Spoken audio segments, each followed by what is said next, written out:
Hello student, आज आप लोगों को हम समुच्चय के बारे में बता रहे हैं। समुच्चय होता क्या है? समुच्चय गणित का एक ऐसा महत्वपूर्ण ये अध्ययन होता है जिसमें हम वस्तुओं के या संख्याओं को एक समूह होता है उसे हम समुच्चय कहते हैं। जैसे कोई अगर एक ग्रुप हो गया वो भी एक क्या है? समुच्चय है। जैसे पूरे क्लास के स्टूडेंट वो भी एक समुच्चय है। क्रिकेट टीम जो 11th प्लेयर होते हैं वो भी क्या है? एक समुच्चय है। तो ऐसे सारे जो भी ग्रुप होते हैं उसे हम समुच्चय बोलते हैं। जितने सारे ग्रुप होते हैं उतने सारे ग्रुप को समुच्चय बोलते हैं। समुच्चय का परिभाषा क्या आता है? अलग अलग वस्तुओं या संख्याओं से स्पष्ट किया जाता है समुच्चय के पर। जैसे हम समुच्चय ये कहते हैं कि ए है ए 1 2 3 ऐसे डॉट डॉट डॉट। ऐसे ही समुच्चय हो गया कि ये कोई नंबर का क्या है? ये समूह है। इसको हम क्या बोलेंगे? समुच्चय बोलेंगे। अब यहाँ पर अगर ये इनफिनिट यानी कि नेचुरल नंबर का ये समूह है।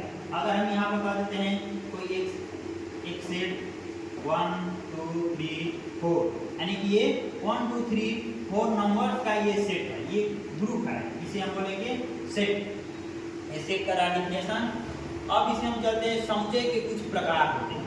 समुच्चय के प्रकार होते हैं, टाइप ऑफ समुच्चय।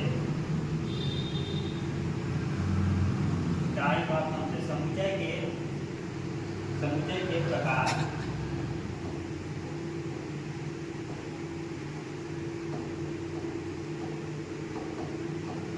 समुच्चय के प्रकार।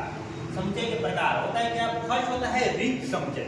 रिक्त समुच्चय जिस समुच्चय में कोई भी तत्व नहीं हो उसे हम रिक्त समुच्चय बोलते हैं। जैसे कोई ऐसे हम मान लो सेट ए ले लिए, सेट ए।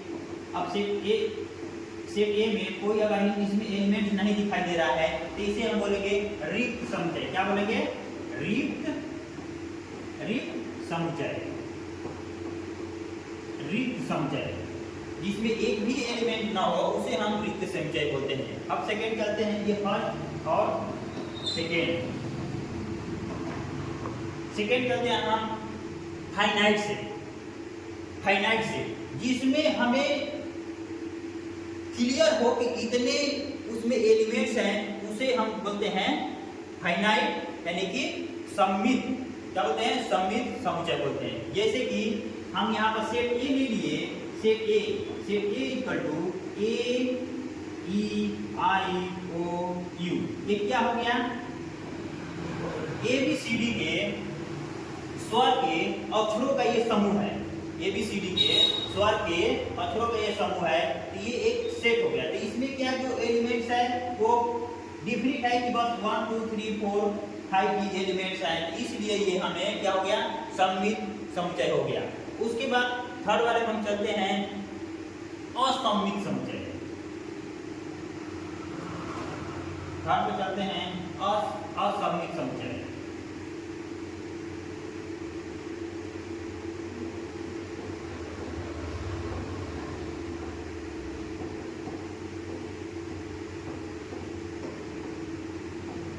असममित समुच्चय। असममित समुच्चय वो होता है जिसमें हमें एलिमेंट्स की टोटल हमें काउंट नहीं कर पाते हैं। जैसे कि हम सेट ए ले लिए, सेट ए इक्वल टू 1 2 3 4 5 ऐसे डॉट डॉट डॉट डॉट। हम किसमें फर्स्ट तो एलिमेंट्स का हमें पता होता है कि फर्स्ट एलिमेंट क्या है, लेकिन हम जो लास्ट का एलिमेंट होता है, लास्ट का जो तत्व होते हैं वो हमें नहीं पता होता है।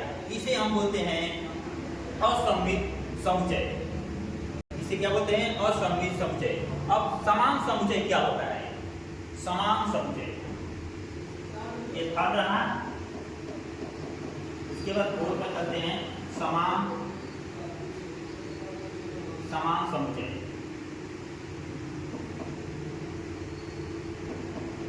समान समुच्चय जैसे दो समुच्चय होते हैं, दो समुच्चय के दोनों जो तत्व होते हैं एक समान रहते हैं, उसे हम बोलते हैं समान समुच्चय। दोनों का एलिमेंट्स क्या होना चाहिए? समान होना चाहिए, उसे हम समान समुच्चय बोलते हैं। जैसे मान लीजिए कि ए है, ए में 1 2 3 4 है, और मान लो बी है, बी में भी 1 2 3 4 है। ये दोनों समुच्चय क्या है, दोनों में जो एलिमेंट्स है, जो तत्व है वो समान है, इसलिए हम इसे समान समुच्चय बोलते हैं। अब समुच्चय को लिखने के लिए कुछ विधि होता है, समुच्चय को लिखने के लिए कुछ विधि होता है। अब हम चलते हैं उस विधि पर, समुच्चय के लिखने के लिए क्या विधि होता है। तो फर्स्ट होता है एक जिसे हम बोलते हैं रोस्टर फॉर्म, इंग्लिश में बोलते हैं उसे रोस्टर फॉर्म, और हिंदी में उसे बोलते हैं सूचीबद्ध। रोस्टर फॉर्म या सूचीबद्ध, सूचीबद्ध, सूचीबद्ध, सूचीबद्ध। इसमें जो होते हैं कि हमें वो समुच्चय वो फिक्स एलिमेंट्स होते हैं। जैसे कि हमें ये हो गया कि हमें इसको a इक्वल टू 1 2 3 ये हो गया सूचीबद्ध। क्या हो गया ये, इसे हम बोलते हैं सूचीबद्ध। और एक होता है सेट ऑफ बिल्डर मेथड, जिसे हम बोलते हैं निर्माण या वर्ण, क्या बोलते हैं, जिसे हम निर्माण या वर्ण बोलते हैं। जैसे हम सेट ए ले लिए, set A equal to S such that S is natural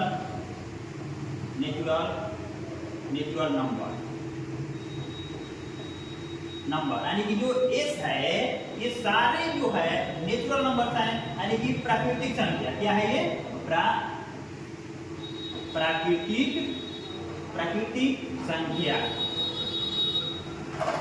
प्राकृतिक संख्या है। तो इसे हम बोलते हैं बिल्डर फॉर्म। क्या बोलते हैं इसे, बिल्डर फॉर्म या निर्माण फॉर्म बोलते हैं। ठीक है, अब इसके बाद हम चलते हैं नेक्स्ट। एक सेट का यूनियन होता है और सेट का इंटरसेक्शन होता है। दो सेट का यूनियन और दो सेट का इंटरसेक्शन। इसे यूनियन का साइन हमें ये होगा, साइन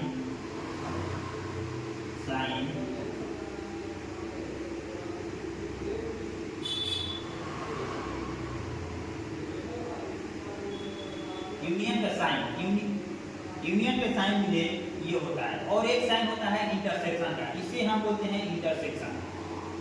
आइए देखते हैं कि हम क्या होता है यूनियन को हम बोलते हैं हिंदी में संयोग। क्या बोलते हैं, संयोग।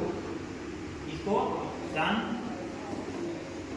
संयोग या यूनियन, ये होता है यूनियन का साइन, जिसे हम यूनियन को डिनोट करते हैं।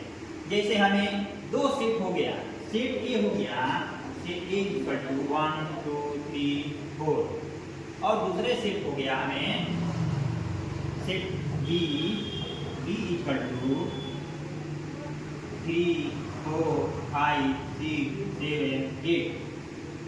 अब इसमें हम देखते हैं जब हम इसको यूनियन निकालेंगे ए यूनियन बी, तो यूनियन में दोनों एलिमेंट्स के जो कॉमन एलिमेंट्स होते हैं वो भी और जो बचते हैं वो भी, वो दोनों तत्व हम लेते हैं। जैसे कि इसमें है 1 2 3 4 तक इसमें भी है, ये 4 तक हम कॉमन कर लिए।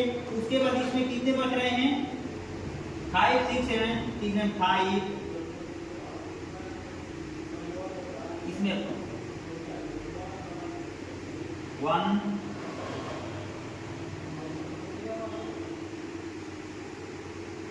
1 2 3 4 5 6 7 8, ये सारा हो गया क्या हमें यूनियन, सेट का यूनियन हो गया, हमें सेट का ये यूनियन हो गया।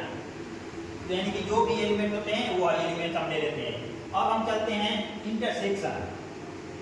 क्या चलते हैं इसके बाद, इंटरसेक्शन होता है।